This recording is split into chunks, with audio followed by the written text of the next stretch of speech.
Está num tom baixo que é para Jane, que é quem canta mais bonito do que todo mundo. Fique com um tom confortável para ela. Depois no outro cântico eu pego você.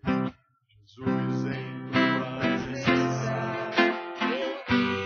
Jesus aqui, contemplamos tua face, rendemos-nos a ti, pois um dia a tua morte trouxe vida a todos nós, teu completo acesso ao coração do Pai. Véu que separava, Véu que separava, já não separa mais. A luz que outrora apagada, agora brilha e cada dia brilha mais. Só pra te adorar, fazer teu nome grande, e te dar o louvor que é devido. estamos nós aqui.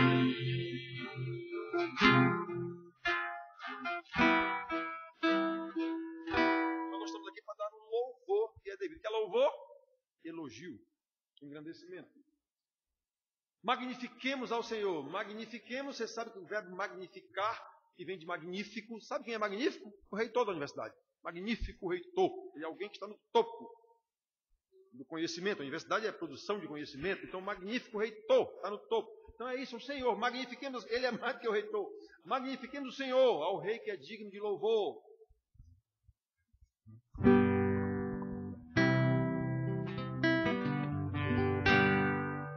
Magnifiquemos ao Senhor, ao rei que é digno de louvor, excelso, supremo, digno de louvor, excelso,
chegando em Jerusalém, o povo com palmas na mão. Palma na mão não era batendo palma que nem o povo. Ninguém bata palma para Jesus. Esse palma era palma de palmeira, certo? Que era comum naquela época. Então, dizendo, Hosana, o que quer dizer isso? Bendito o que vem em nome do Senhor. É isso que está dizendo. Bem-vindo, bendito aquele que está vindo em nome do Senhor. Nós temos um cântico, Caio. Vamos deixar para cantar depois isso, Caio. Muito bem. Vamos fazer oração com o Jânio. Senhor bendito, Pai maravilhoso, nós te louvamos e te exaltamos, Senhor, por estarmos aqui na tua casa, Senhor, pelo privilégio de podermos estar aqui, Senhor, dando o nosso louvor a ti, Pai. Recebe o nosso louvor, Deus, recebe a nossa adoração, que ela possa sair do nosso mais profundo ser. Ó Pai, em nome de Jesus, nós nos alegramos, Senhor, em Te conhecer, nós alegramos em conhecer a Tua palavra e ao mesmo tempo, Senhor, ficamos, Senhor, com tanto medo, Senhor, de não conseguirmos obedecer a Tua palavra. Mas com a ajuda do Teu Espírito Santo em nossa vida, nós cremos que iremos Te obedecer até o fim, Senhor, para que um dia, Senhor, nós encontremos contigo, Senhor. Oh, Pai maravilhoso, é isso que nós almejamos, Pai. Fica conosco, nos ajuda, em nome de Jesus. Amém. Amém. Amém. Muito bem, meus filhos. Os meninos estão indo para lá com Sara e com Raquel. Esses dias agora, a gente vai ter um sábado de treinamento para essas jovens e jovens senhoras que trabalham com as crianças para aprender melhor a como trabalhar com as crianças pequeninas esses dias agora. Depois a gente vai ver isso, as pessoas que irão participar. Muito bem. Então, meus filhos, abram suas Bíblias no Evangelho de João, capítulo 14. Nós leremos só um versículo e vamos trabalhar em cima desse versículo, com o auxílio de outros versículos que também tratam do assunto, para a gente ver como estamos tratando de obediência. Então nós veremos que a salvação, domingo passado a gente já tratou disso, aliás, vocês sabem que eu trato disso desde que eu cheguei aqui, 10 anos atrás. Salvação é para a obediência para a santidade, santidade para a glória, santificação para a glória. É esse o processo. Se não tiver esse desdobramento, não houve salvação.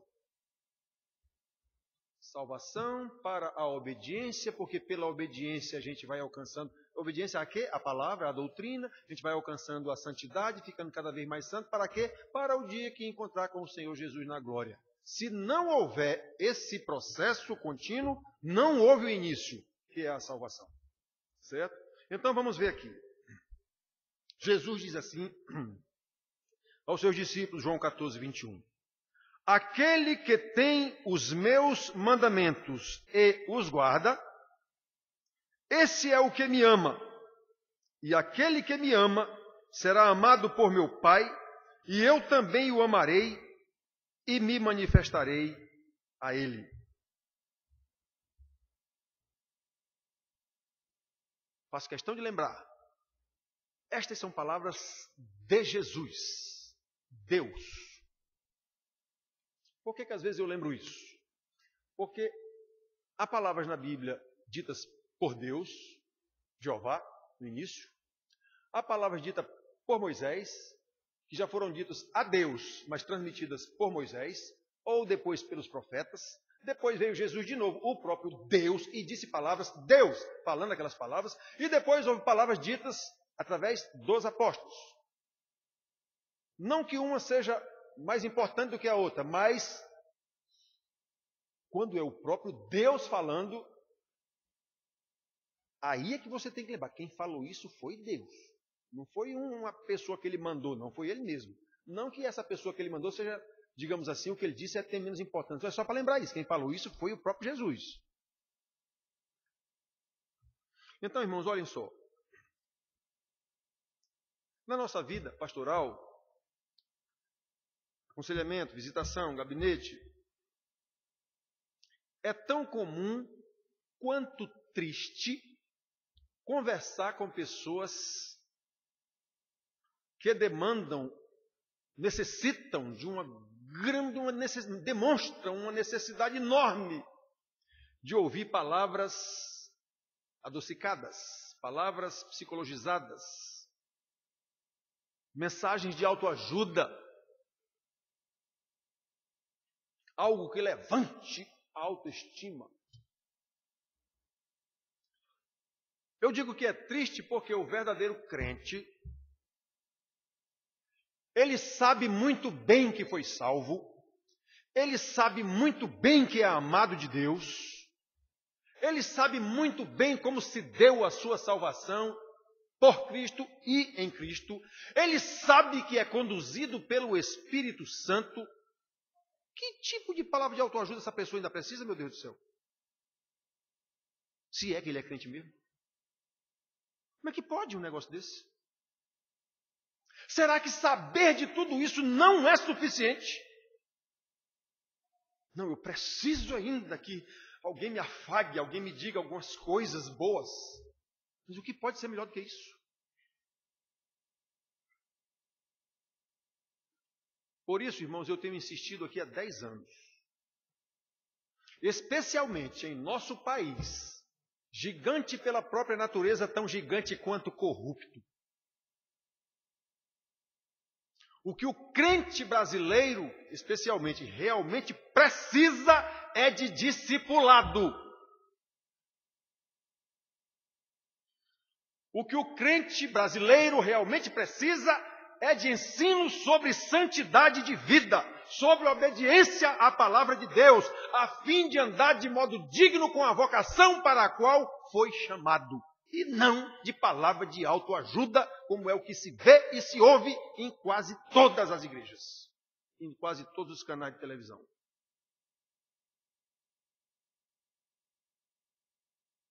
Geração má e adúltera, como diz Jesus, quer ver sinais, maravilhas, não sei o quê, não sei o quê, não sei o quê. Jesus disse isso. Geração má e adúltera.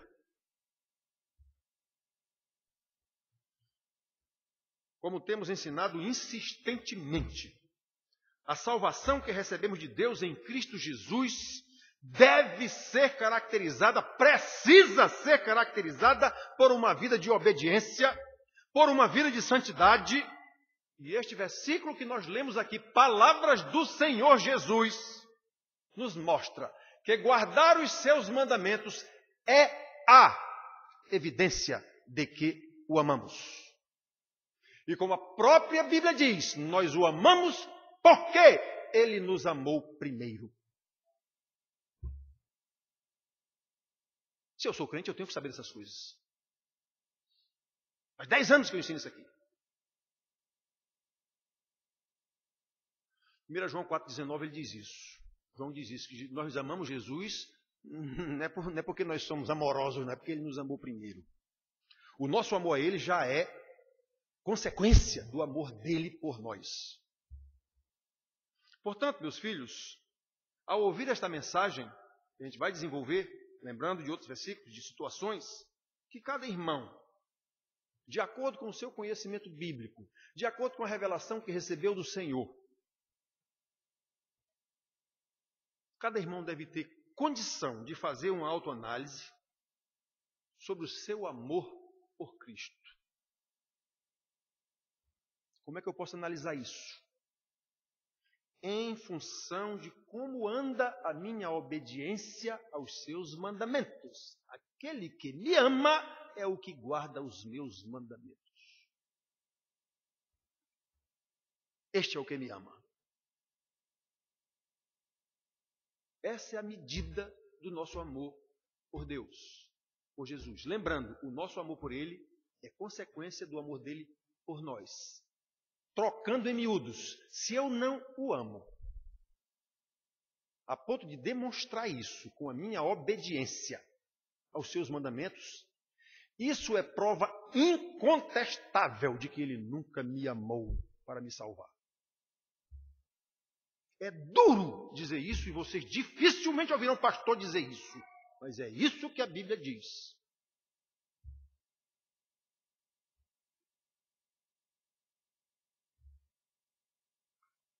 E por que eu digo que isso só pode ser feito na medida da revelação que recebemos do Senhor? Porque nós precisamos ter consciência de que para obedecer ao Senhor Jesus com prazer, com alegria, de todo o coração, dando glória a Ele por tudo que Ele fez, cantando louvores a Ele, nós precisamos compreender a extensão do seu amor por nós. Amor que levou o seu Filho à cruz para nos salvar. Nós precisamos conhecê-lo até o limite da nossa capacidade de entendimento da sua revelação,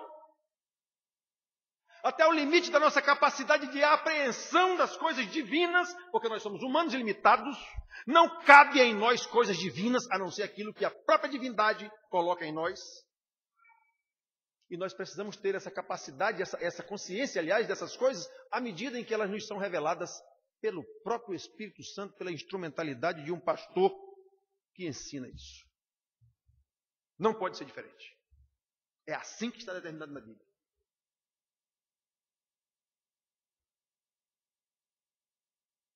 E lembro mais, conhecer a Bíblia não é simplesmente memorizar alguns versículos. Não é simplesmente até citá-los. A gente conhece tantos irmãos que citam alguns versículos, que coisa maravilhosa. Não sabe 3 versículos decorados, que maravilha.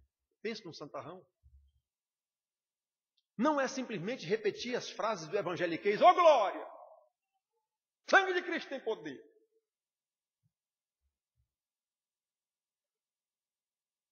Idiotice total dentro da igreja.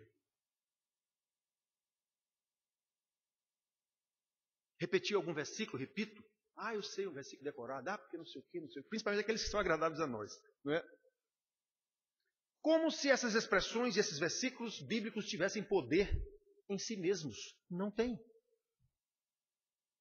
É claro que é bom memorizar a Bíblia. Eu não estou aqui dizendo que está errado. Não, tem que memorizar. O salmista diz, guarda no coração a tua palavra para não pecar contra ti. Salmo 119, versículo 11. Por quê? Porque em qualquer situação em que eu esteja, de acordo com aquela situação se me apresenta, eu lembro de um versículo. Opa, eu tenho que fazer isso que a Bíblia diz. Se eu estou em vias de pecar, eu não posso fazer isso. A Bíblia diz que eu não posso fazer. Se eu estou negligenciando alguma atitude que eu devia tomar, eu tenho que fazer isso, porque a Bíblia diz que eu devo fazer. É isso que é guarda no coração a tua palavra para não pecar contra ti. Aí vale a memorização das Escrituras Sagradas. Porque, como o salmista diz, guarda no coração as tuas palavras para não pecar. Que palavras? Que palavras eu guardo no coração? Versículos que me agradam? Isso não serve para nada. Nós precisamos efetivamente conhecer a palavra do Senhor, conhecer a vontade do Senhor, conhecer os decretos do Senhor, conhecer a aliança do Senhor, os mandamentos do Senhor, tê-los realmente na memória. Para quê? Para não pecar contra Ele. Na hora que se apresenta a situação em que eu estou em risco, eu lembro da palavra do Senhor, eu vou fazer o que o Senhor, meu Deus, mandou. Assim age um crente. E, obviamente, para eu aprender e apreender essas coisas, eu tenho que praticar. Todo mundo conhece o velho ditado. Só se aprende a fazer fazendo. Pois é, você decorar versículo, mas não botar isso em prática, não vale nada. Tiago diz, aquele que sabe, mas não faz, está se enganando a si mesmo, não serve para nada. Diz mais, aquele que sabe o que deve fazer e não faz, nisso está pecando. Conhecer alguns versículos bíblicos, irmãos, e recitá-los, é usado por muitos crentes nos tais para-brisa do carro como um amuleto puramente supersticioso. Agora eu vinha para cá, quando eu vinha, o carro na minha frente, tudo posto naquele que me fortalece. Aí eu disse para a Margarete, esse que botou isso aí pensa que é crente. Com certeza, ele botou isso nesse carro aí, ele não sabe o que quer dizer aquele versículo, ele botou achando que ele está protegido agora com aquele versículo aí. Pode até não ser o caso do cidadão lá, mas via de regra é isso. Quem bota aquilo ali, ele está achando que agora eu estou protegido porque botei aquilo. Tudo posto naquele que me fortalece. Ele não sabe em que circunstâncias o apóstolo disse aquilo. Amuleto, superstição. Portanto, memorização e citação de alguns versículos, isso é totalmente inútil se for desacompanhado de ações práticas de obediência à palavra de Deus. Ações que comprovem que você realmente sabe isso que você está recitando, e isso de fato está em você, como no salmista disse, eu guardo isso no coração e vou provar, eu vou botar isso em prática. E mais, saber que você faz isso no poder de Deus, no seu poder você não pode. Obviamente, repito, não estamos aqui ensinando que a obediência a mandamentos de Deus vai salvar você. Não é esse o ensinamento bíblico. Não é esse o ensinamento bíblico. Na verdade, a revelação da palavra nos diz que eu obedeço exatamente porque fui salvo.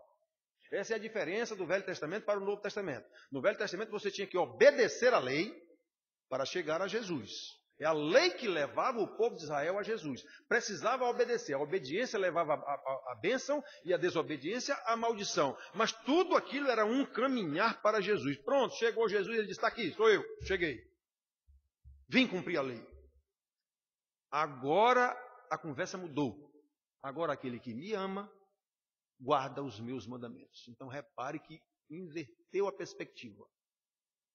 Antes, digamos assim, no entendimento, eu tinha que obedecer para ser salvo. Agora, depois de Jesus, não, eu obedeço porque fui salvo. Mudou a perspectiva.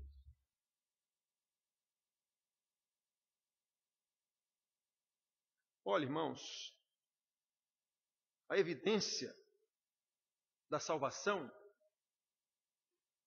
é a obediência. Não tem outra. É a obediência. São as boas obras. Como Paulo diz lá em Efésios 2:10, nós fomos salvos. Não foi por obras? Começa no 8.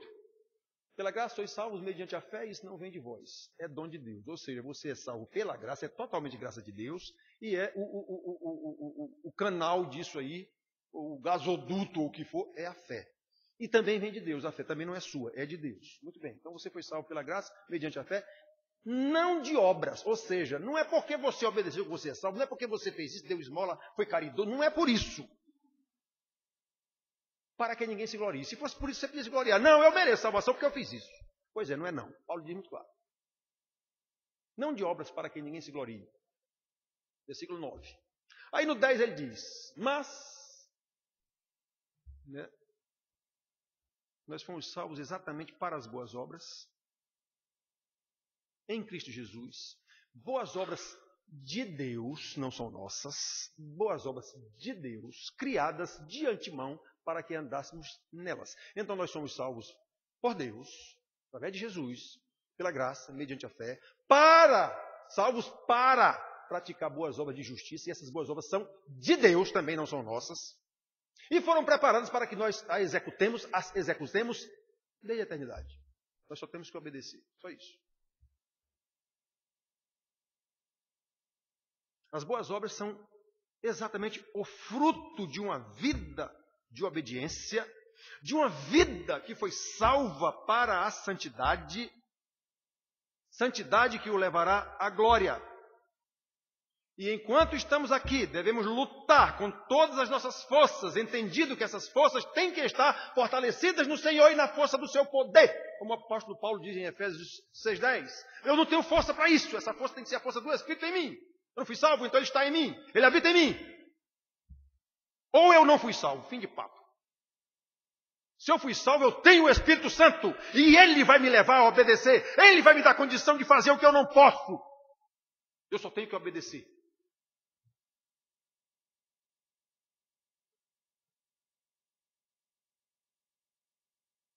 Aqueles que têm os meus mandamentos e os guardam, estes são os que me amam.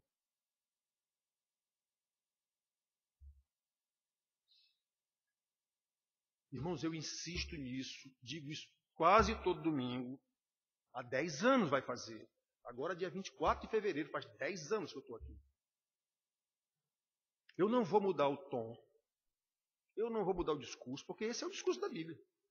E eu sou pastor para ensinar a Bíblia. Eu não posso dizer o que vocês querem ouvir.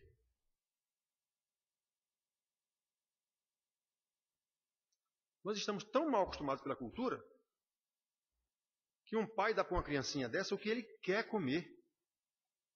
Mas eu não tenho que dar para uma criança o que ele quer comer. Eu tenho que dar para ele o que eu sei que é bom para ele, ele não sabe. Pois assim mesmo é o pastor. Eu não vou dar para vocês o que vocês querem. Eu vou dar o que eu sei que é bom para vocês. Não é a ovelha que encaminha o pastor a pastos verdejantes e água tranquila, não. É o pastor que leva as ovelhas para pastos verdejantes e águas tranquilas. Ele é quem sabe, quem tem que saber. Foi assim que Deus determinou. Então eu vou insistir nisso. Não vou mudar o toque do bombo, não. Nós não dizemos que somos salvos por Cristo e em Cristo? Nós não professamos amar a Cristo Não dizemos isso para todo mundo? Sou crente, eu amo meu Senhor, Ele me salvou. Então, o que se espera de nós é que demonstremos a salvação e esse amor guardando os seus mandamentos. Aquele que tem os meus mandamentos e os guarda, esse é o que me ama.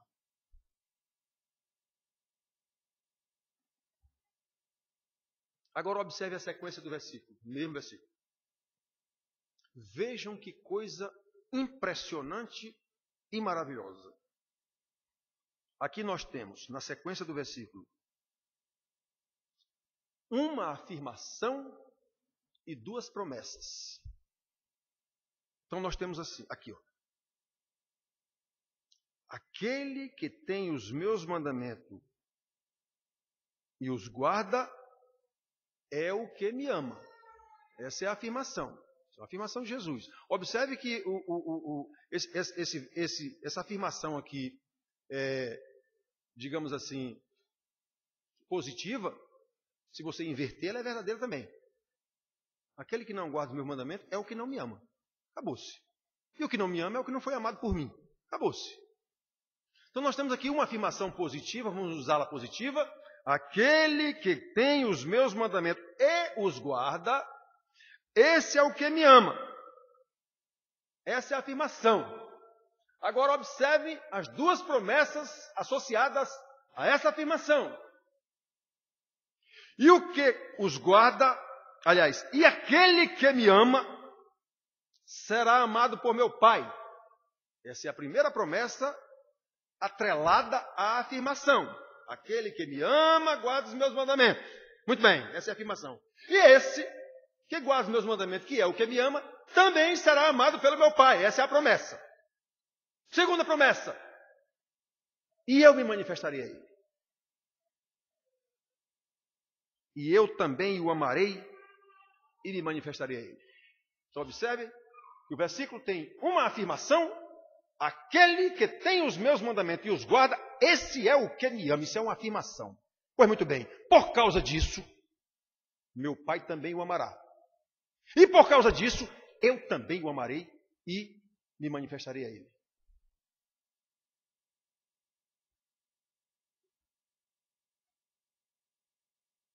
Essa é a vida em abundância que Jesus promete. As pessoas pensam que é emprego, boa vida. Não, não, não. A vida em abundância tem a ver com salvação. Só isso. Salvação.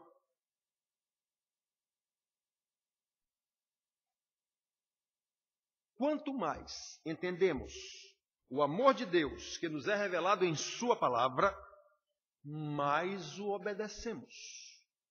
Quanto mais o obedecemos, mais somos amados pelo Pai e pelo Filho. Todo pai aqui sabe o quanto é bom amar um filho obediente e quanto nós sofremos por causa de um filho desobediente. Todo pai aqui sabe disso. Então, como é bom um filho obediente, como dá prazer, como você se alegra num filho obediente. Pois é. Então, aqui está. Quanto mais nós conhecemos a palavra do nosso Deus, mais Ele nos capacita a obedecê-la. E quanto mais nós a obedecemos, mais Ele nos ama e o Filho também. E mais, o Filho se manifesta a nós, em nós e através de nós.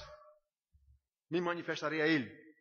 Só que esse me manifestarei a Ele também se manifesta através dele.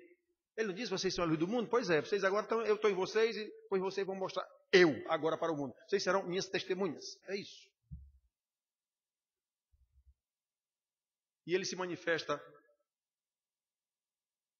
a nós, em nós, e através de nós, exatamente para que sejamos testemunhas dele. A fim de que outras pessoas sejam alcançadas pela maravilhosa salvação do Evangelho que agora está em nós. Nós respiramos e transpiramos cada vez mais a partir da conversão. Aquele que tem os meus mandamentos e os guarda, esse é o que me ama. Não esquecendo que a gente o ama porque ele nos amou primeiro. Muito bem. Então meu Pai também o amará. E eu também o amarei e me manifestarei a ele. Aí essa manifestação a ele é também por ele e através dele. Ele não está mais aqui para se manifestar para ninguém, como ele esteve naquela época. Inclusive, versículo 23 na sequência aqui, tem o 21, vamos pular o 22, aí Jesus diz: se alguém me ama, presta atenção, se alguém me ama, guardará a minha palavra. E meu Pai o amará, e viremos para ele e faremos nele morada. Estão vendo como eu disse quando ele disse lá naquele versículo 21, que eu me manifestarei a ele, também nele e através dele, agora ele passou a fazer morada em mim. Então quem olha para mim vai enxergar Jesus. Quem vê minhas atitudes vai ver as atitudes de Jesus. Tem que ser assim.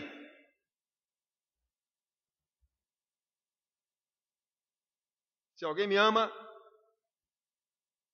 guardará a minha palavra. E meu Pai o amará. E viremos para ele e faremos morada nele. Por isso eu insisto em dizer que o verdadeiro crente não precisa de palavras sociologizadas, psicologizadas, adocicadas, mensagens de autoajuda.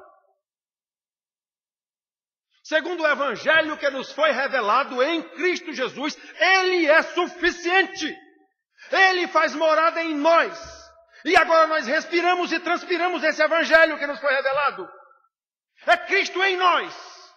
Eu preciso de autoajuda de quê? Crente fajuto, que anda atrás de negócio de autoajuda.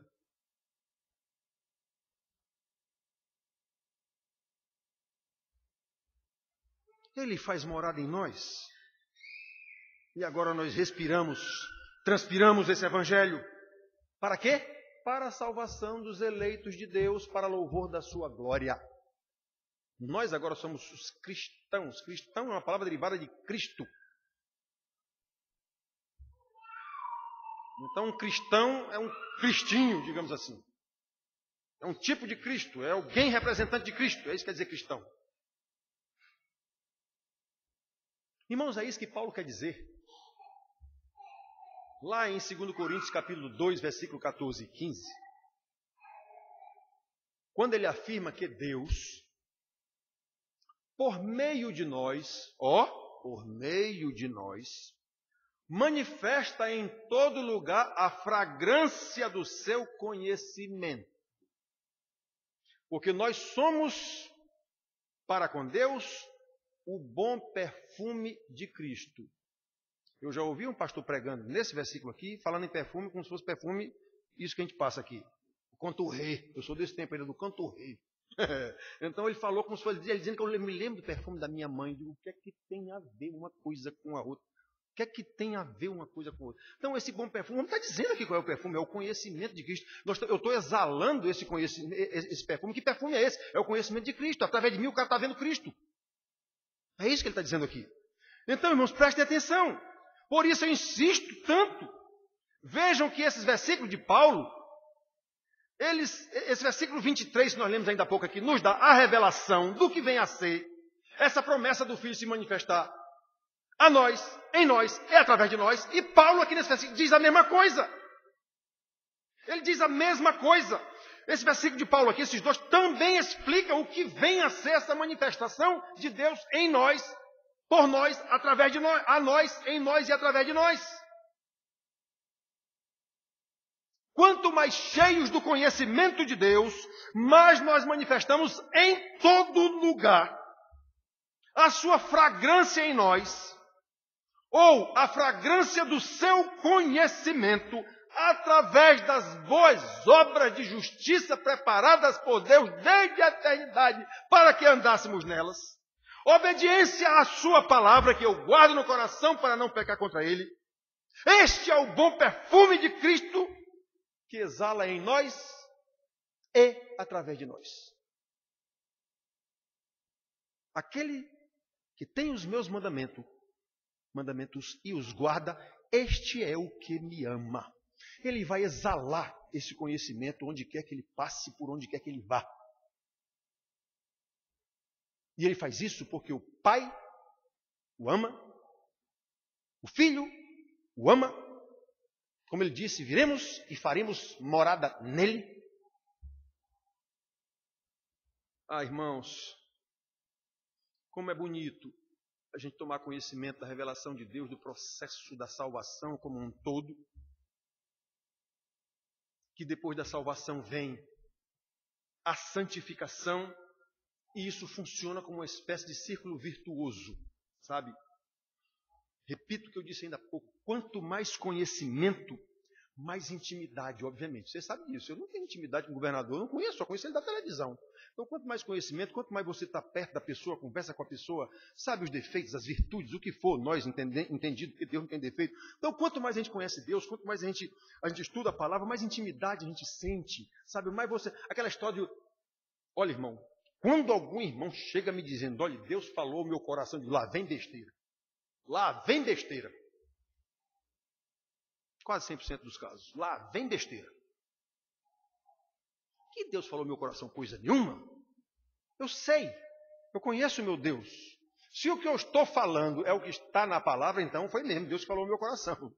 Está na Bíblia, eu li, aprendi, guardei, guardo no coração. Agora o cara vem dizendo isso, um negócio que não tem nada a ver com a Bíblia. Nada a ver.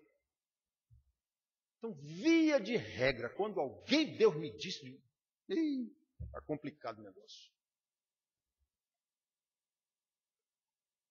Esse é o processo, irmãos. Quanto mais conhecimento, mais intimidade com Deus.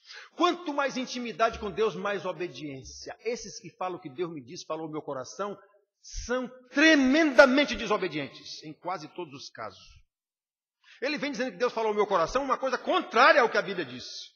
E quer defender isso, não tem mais essa. E quer defender isso. Não, mas Deus me falou de colega, mas está ao contrário da Bíblia, como é que Deus falou? E quer defender por cima de pau e pedra. Então, se eu tenho intimidade com Deus, eu vou saber qual é a vontade dEle. E se eu fui salvo, Ele vai me capacitar a fazer a vontade dEle. Ele vai me fortalecer para fazer a vontade dEle. É assim que funciona esse processo. Quanto mais santidade, quanto mais obediência, mais santidade. Quanto mais santidade, mais amor a Deus. Amor que se materializa no amor ao próximo, pelo sacrifício que eu sou capaz de fazer pelo meu próximo. Não pode ser diferente disso. Como é que eu amo a Deus? Cadê Deus para eu amar? Ah, louvores. Que louvores do quê, rapaz? Como é a sua vida? O que é que você faz pelo próximo? Que sacrifício você faz? Pela sua própria esposa, pelos seus filhos, pelo seu marido, pelo que for. Como eu disse para vocês, que fraternidade é essa que eu não lembro sequer de dar os parabéns para um irmão no dia do aniversário dele?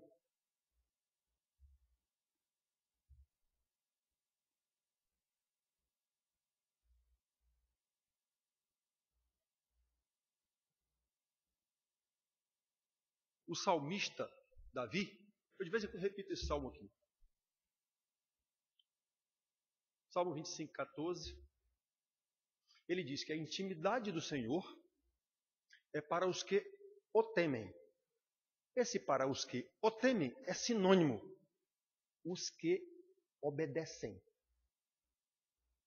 Esses que Jesus disse aqui, os que têm os meus mandamentos e os guardam. Esse é o que me ama. Isso é sinônimo desse, os que o temem. Então, a intimidade do Senhor é para os que o temem. Esses mesmos que Jesus está falando aqui, que guardam o meu mandamento. Aos quais quem? Esses que têm os meus mandamentos e os guardam. Esses que têm intimidade com o Senhor, aos quais o Senhor dará a conhecer a sua aliança. Vocês já pensaram que maravilha é essa? Que intimidade com Deus a ponto dele me dar a conhecer a sua aliança? Ele já deu, está aqui a sua aliança. O problema é, eu tenho intimidade com Deus a ponto de buscar o conhecimento da aliança dele. E tenho intimidade com Deus a ponto de Ele mesmo me fortalecer para cumprir a sua aliança, porque eu sei que eu não posso. Eu sei disso. Que conhecimento eu tenho disso?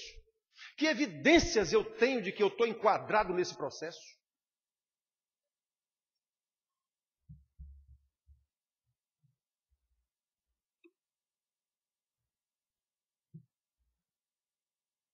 Os que temem o Senhor, irmãos, que o salmista fala, repito, são esses mesmos aqui que Jesus disse. São aqueles que o conhecem. São aqueles que guardam os seus mandamentos. são aqueles que amam a Cristo. Aqueles que têm os meus mandamentos e os guarda, esse é o que me ama. E esses são amados pelo Pai, são amados pelo Filho, e o Filho se manifesta a eles, e eles manifestam o amor e a glória do Pai através de louvores, através de vidas de santidade, cheias de boas obras, de justiça que Deus mesmo fez para que andássemos nelas. Irmãos, é assim e não pode ser diferente disso. Se somos crentes.